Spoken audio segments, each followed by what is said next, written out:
we've got the World Camping Bowl with Oklahoma State and Virginia Tech, and this seems to be one of the more intriguing matchups across the landscape of college football in terms of two teams that should compete very well against each other. It's a like-seeded game, ACC taking on the Big 12.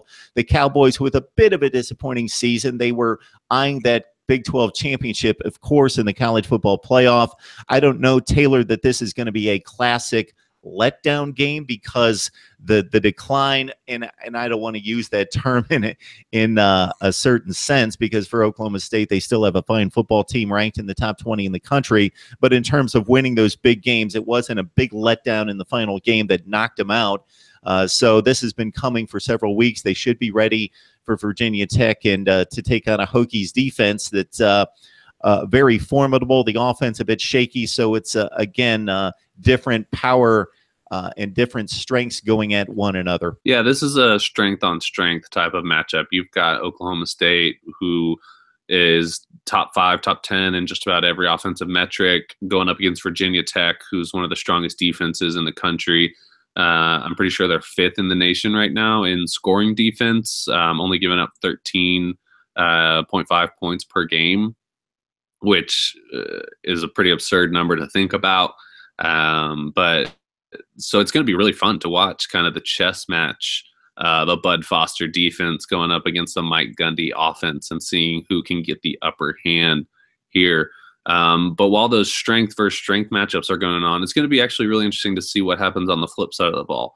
Oklahoma State's defense was not great for most of the season. They could kind of step up when they needed to, but gave up 40-plus points multiple times this season. Kansas State, Iowa State, TCU, Oklahoma all scored at least 40 on Oklahoma State.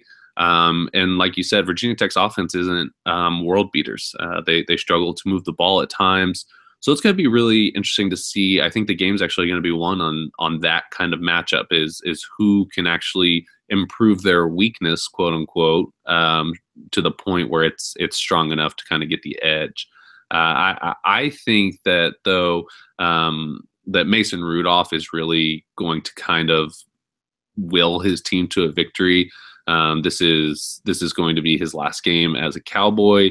This is going to be his swan song. He's going to want to play to the best of his ability, and with the weapons that he has, I think he's going to be able to still move the ball against a very good defense. But I think he's going to have success. I think they're going to game plan really well, and I think the Cowboys are coming away with a victory. Yeah, if you want a sample of Virginia Tech football, and this is a bit extreme, but still, it was out there for everyone to see the final weekend of the season on that Thanksgiving Friday night against Virginia, 10-0. So they really laid it on a Cavaliers team that ripped up Miami the previous week through the air with Benkert at quarterback. But 10-0 ball game. They ran it well. So the Virginia Tech rushing game near the bottom of the ACC, but the last few games against Pitt and Virginia, decent defenses, especially the Cavaliers are pretty formidable on that side of the ball. Virginia Tech got the rushing game going, and they get much of that production out of their quarterback in Josh Jackson. So not prolific as a passing team. They have Cam Phillips, who's an extremely accomplished receiver. There as their number 1 guy. They've struggled to find a number 2 guy, a lot of inconsistency, dropped passes, just not a connection between Jackson and the rest of the receiving core. So he can get locked in on Cam Phillips in particular. But besides that, he likes to take off and run. So they're going to have to watch out for that. But that's not necessarily anything that Oklahoma State's not used to seeing in the Big 12 as a dual threat that is a little bit more apt in this case to take off and run with it in Virginia Tech. So an extremely interesting matchup with the Hokies taking on the Cowboys, Big 12 in the ACC.